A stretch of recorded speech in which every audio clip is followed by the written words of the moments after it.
Hey everyone, here's my review on Deadpool Killustrated, the entire series. We have writer Cullen Bunz and Matteo Lally. So let's get started. First off, I want to say every single cover in this graphic novel or in this entire series, Deadpool Killustrated, issue number 1 to 4, every single cover is incredible. The Mike Del Mundo, just great covers. He's the cover artist for this. Just fantastic, really funny, and definitely rounds about the actual point of this series. And I love these covers; they're awesome. So we're off to a good start. So let's talk about the story. All right, so the story for this story takes place just after Deadpool kills the Marvel Universe. So we jump forward to 100 years or so into the future. Deadpool has gone through the entire multiverse, not the entire multiverse, because the multiverse is huge. It's unimaginably huge. And Deadpool is so tired of just killing every single version of Spider-Man, Miss Marvel, Captain America, Iron Man, Hawkeye. And he's just in this endless loop. Like, no matter how many times he kills Spider-Man, there's still going to be, like, Ultimate Comics Spider-Man, Miles Morales. I kind of teared up when I saw that. Because Miles is such an awesome character. But I teared up when everyone's, murdered in this one scene.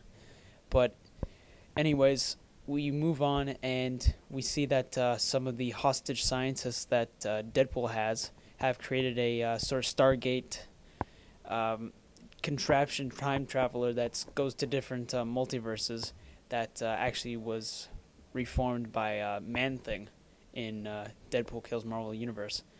So they found a multiverse called the Ideaverse, which contains all of the classic characters that have inspired every single Marvel character. So essentially, Deadpool goes out and kills like classic characters. So, for example, when he kills Dracula in Transylvania, he essentially stops the inspiration of all vampire characters. So people like people along the lines of Doctor Strange, Blade, any type of vampire character.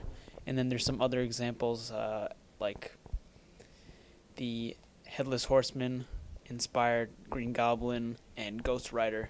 So when he would kill the Headless Horseman, we would also see he changed to Ghost Rider and also Green Goblin. So we see it kind of switch back and forth, and it's definitely interesting. Another character, I think maybe when Deadpool was on the ship, I think he saw Pinocchio, and it was actually the Vision, which I thought was interesting. But throughout the entire comic, he basically goes around killing every single classic character. He runs in with the Three Musketeers. He even goes to Rome and starts killing just Romans. I mean, this entire series is just insane. Like, some of the kills, this is such a brilliantly brutal comic, and I was so impressed with this. And we also have different really cool concepts.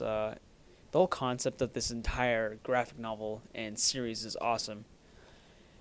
What I thought was really interesting is that Sherlock Holmes is on the case, and I'm a huge Sherlock Holmes fan, and I thought it was really interesting that at the end of issue number 1, we see that he comes along and essentially tries to track down Deadpool because one of Deadpool's disgruntled scientists that he had sent out a device into the Ideaverse warning all of everyone about Deadpool and what his intentions are. So that's very interesting. The premise and the storytelling is great. The art is much better than the first one. Far, far better than the first one. On such a greater level, even the colors. And it's definitely, the action scenes are better. This is such a better comic book than Deadpool Kills Marvel Universe. And even in the writing, Deadpool in the first part of this Deadpool Killology or Killogy, yes, trilogy, but kill. So, anyways, it seems that Deadpool in the first part in him killing the Marvel Universe. He was more like humor that was dark, but it wasn't like dark humor. It was just humor like, oh wow, that's actually pretty dark. In this one, it seems more like classic Deadpool, which I really enjoy. Like, I actually laughed. There's some really nice setup jokes pertaining to this and the actual classic characters. Like, at one point, he's about to kill Scrooge, and he calls him McDuck, and any DuckTales reference is awesome. So, anyways, I think I'm gonna give Deadpool Killustrated a 8 out of 10. I'm really really glad that this turned out the way it did, and it was very awesome, funny, fun ride, awesome concept. And next we're gonna take a look at Deadpool Kills Deadpool, which is the third part and final part of the Killogy. So that's it for the review. Thank you for watching. Make sure to like and subscribe. Also, if you want to see the previous reviews, you can click the annotations on the screen in the form of photos of the comic book covers. Make sure to check out the Comic Book Time podcast for July 3rd, where I take a look at all the comic books that come out that week. And as always, thank you so much for watching my video, and I'll see you later.